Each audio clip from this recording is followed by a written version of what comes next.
ایک آدمی اپنی گاڑی میں اپنی بیوی اور بچوں کے ساتھ سفر کر رہا تھا۔ راستے میں ایک شخص سے ملاقات ہوئی۔ اس سے پوچھا، تم کون ہو؟ اس شخص نے جواب دیا، میں دولت ہوں۔ شوہر نے اپنی بیوی اور بچوں سے پوچھا، کیا ہم اسے اپنی گاڑی میں بٹھا لیں؟ سب نے کہا، ہاں بالکل، دولت سے ہم جو چاہیں کر سکتے ہیں اور جو چیز بھی چاہیں حاصل کر سکتے ہیں۔ تو دولت ان کے ساتھ گاڑی میں سوار ہو گئی اور سفر جاری رہا۔ پھر راستے میں ایک اور شخص سے ملاقات ہوئی۔ شوہر نے پوچھا، تم کون ہو؟ اس شخص نے جواب دیا، میں اختیار اور طاقت ہوں۔ شوہر نے دوبارہ اپنی بیوی اور بچوں سے پوچھا، کیا ہم اسے بھی اپنی گاڑی میں بٹھا لیں؟ سب نے ایک زبان ہو کر کہا، ہاں بالکل، اختیار اور طاقت سے ہم ہر چیز حاصل کر سکتے ہیں۔ تو اختیار اور طاقت بھی ان کے ساتھ گاڑی میں سوار ہو گئے اور سفر جاری رہا۔ اسی طرح راستے میں کئی لوگ ملے جو دنیا کی مختلف لذتوں اور خواہشات کے نمائندے تھے اور سب کو وہ گاڑی میں بٹھاتے رہے۔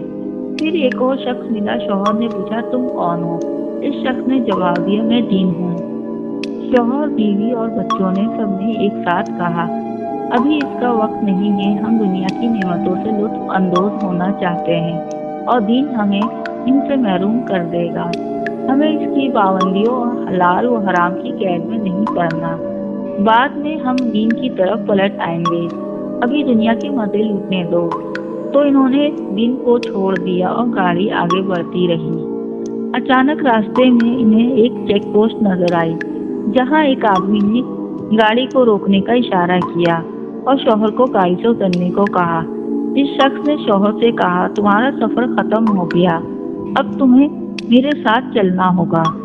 شوہر حیرت زدہ رہ گیا اور بولا، میں واپس جا کر دین کو لے آتا ہوں۔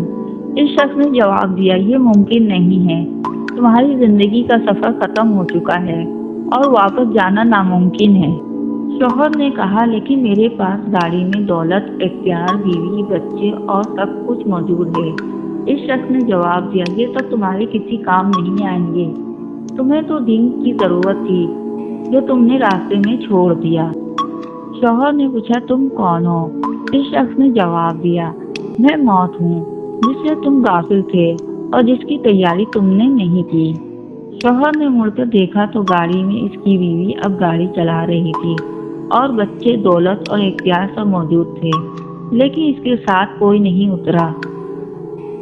اللہ تعالیٰ فرماتا ہے، کہہ دو کہ اگر تمہارے باپ، تمہارے بیٹے، تمہارے بھائی، تمہاری بیویاں، تمہارے رشتے دار، وہ مال جو تم نے کمایا ہے، وہ تجارت جس کے بند ہونے سے تم ڈرتے ہو، اور وہ گھر جو تم پسند کرتے ہو، تمہیں اللہ اور اس کے رسول اور اس کی راہ میں جہاد سے زیادہ محبوب ہیں، تو انتظار کرو یہاں تک کہ اللہ اپنا حکم لے آئے، اور اللہ فاسق لوگوں کو ہدایت نہیں دیتا۔ سبحان اللہ۔